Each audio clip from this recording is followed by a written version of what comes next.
সুপ্রিয় দর্শক মণ্ডলী আসসালামু আলাইকুম। সবাইকে প্রিয় গদখালি চ্যানেল থেকে শুভেচ্ছা ও স্বাগতম জানিয়ে শুরু করে যাচ্ছে আজকের ভিডিও। তো বন্ধুরা, আজকে অনেকদিন পরে বাজারের দিকে গেলাম। তো দেখতে গেলাম যে বাজারে ফুলের দাম কি কমেছে নাকি বেড়েছে, তো এই সম্পর্কে। তো বন্ধুরা, আমরা কিন্তু এবার দেখব ফুলের বাজার গদখালি সম্পর্কে, ফুলের বাজারের বর্তমান অবস্থা সম্পর্কে। তো বন্ধুরা, চলুন ভিডিওটা শুরু করা যায়। সকাল থেকে আকাশ কিন্তু মেঘলাযুক্ত, শোনা যায় রিয়াদ নামে একটি ঘূর্ণিঝড় কিন্তু আজ বঙ্গোপসাগরে তৈরি হচ্ছে। তো বন্ধুরা, ফুলের বাজারে ফুলের দাম কিন্তু কমে গেছে, কিন্তু গাঁদা ফুলের দাম কিন্তু তুলনামূলকভাবে বেড়েই চলেছে। তো বন্ধুরা, গোলাপ কিন্তু গত কিছুদিন আগেও কিন্তু ফুলের দাম কিন্তু অনেক বেশি ছিল, 5 টাকা 6 টাকা পিস দরে কিন্তু ফুল কিন্তু বিক্রি হয়েছিল। এখন সেই ফুলের দাম নেমে গেছে অর্ধেকে।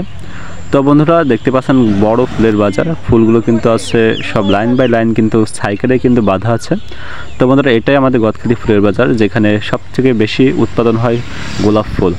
এটি মনে করেন যে আমাদের ফুলের বাজারের মধ্যে বিখ্যাত।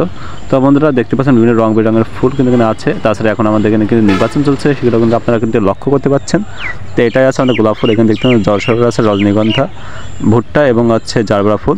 তো বন্ধুরা, এই যে আমাদের ফুলের বাজার দেখতে পাচ্ছেন, এখানে কিন্তু বিভিন্ন রং বেরঙের কিন্তু ফুল কিন্তু এখানে আছে। সঙ্গে কিন্তু জারবেরা ফুলগুলো দেখতে পাচ্ছেন, কিন্তু আমরা জারবেরা ফুলের বাজার কিন্তু দেখতে পাচ্ছেন। তো বন্ধুরা, সঙ্গে কিন্তু দেখতে পাচ্ছেন জারবেরা ফুলগুলো কিন্তু হচ্ছে সাইকেল বা মোটর সাইকেল কিন্তু বাঁধা আছে, ভ্যানেও কিন্তু আছে। তো বন্ধুরা, পার্শ্ববর্তী দেখতে পাচ্ছেন গোলাপ ফুলগুলো কিন্তু সজ্জিতভাবে সাইকেলে কিন্তু বাঁধা আছে। তো বন্ধুরা, এবার দেখবো আমরা রড ফুল। বন্ধুরা, এটা কিন্তু হচ্ছে রড ফুল, এটা কিন্তু হচ্ছে ফুলের সঙ্গে সাজানো হয়, এই জন্য এটা লাগে। তো বন্ধুরা, দেখতে পাচ্ছেন আমাদের ফুলের বাজারে মানে ব্যাকগ্রাউন্ডটা কিন্তু এখন দেখছেন চারিপাশে কিন্তু হচ্ছে ভ্যারাইটি পেপারের গাদা। তো বন্ধুরা, এটা আছে আমাদের রজনী ভুট্টা ফুলের বাজার। তো বন্ধুরা, ফুলের বাজারের বিস্তারিত ভিডিও আজকে এই পর্যন্ত ছিল। যদি ভিডিওটা ভালো লাগে অবশ্যই একটু লাইক দিবেন, যদি ফুলের প্রয়োজন হয় অবশ্যই কমেন্ট বক্সে জানাবেন। তো মতামত করবেন যে আমার কমেন্ট বক্সে যে ফুলের ভিডিওটা কেমন লাগলো। তো বন্ধুরা, নতুন নতুন ভিডিও পেতে অবশ্যই প্রিয় গদখালি চ্যানেলের সঙ্গে থাকবেন। তো দেখাবেন নতুন ভিডিওতে, ততক্ষণে সবাই ভালো থাকবেন, সুস্থ থাকবেন। আল্লাহ হাফেজ।